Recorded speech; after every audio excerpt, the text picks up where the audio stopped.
കോഴിക്കോട് പയ്യോളിയിൽ അച്ഛനെയും 2 മക്കളെയും മരിച്ച നിലയിൽ കണ്ടെത്തി. 2 പെൺമക്കൾക്കും വിഷം നൽകി കൊലപ്പെടുത്തിയ ശേഷം യുവാവ് ട്രെയിനിന് മുന്നിൽ ചാടി ജീവനൊടുക്കിയെന്നാണ് പോലീസിന്റെ നിഗമനം.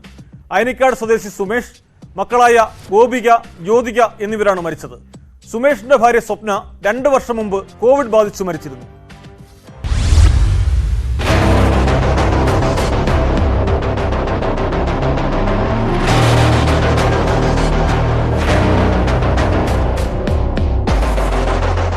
രാവിലെ 8:30 പരശുറാം എക്സ്പ്രസ് കടന്നുപോയതിനു ശേഷമാണ് യുവാവിന്റെ മൃതദേഹം റെയിൽവേ ട്രാക്കിൽ കിടക്കുന്നത് ശ്രദ്ധയിൽപ്പെട്ടത്.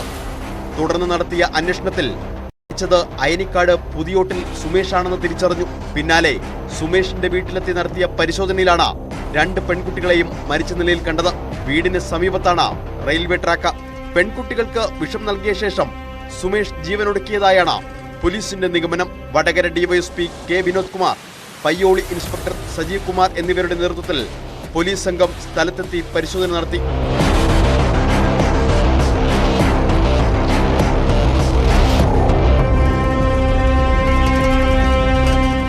സുമേഷിന്റെ ഭാര്യ സ്വപ്ന 2 വർഷം മുൻപ് കോവിഡ് ബാധിച്ചു മരിച്ചിരുന്നു.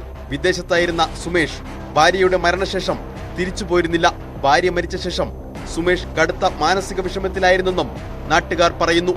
ഗോപിക പയ്യോളി ഹൈസ്കൂളിൽ 10ാം ക്ലാസ്സിലും ജ്യോതിക അയനിക്കാട് അയ്യപ്പൻകാവ് UP സ്കൂളിൽ 5ാം ക്ലാസ്സിലും പഠിക്കുകയായിരുന്നു. പോസ്റ്റ്മോർട്ടത്തിന് ശേഷമേ കൂടുതൽ വിവരങ്ങൾ ലഭ്യമാകൂവെന്ന് പോലീസ് പറഞ്ഞു.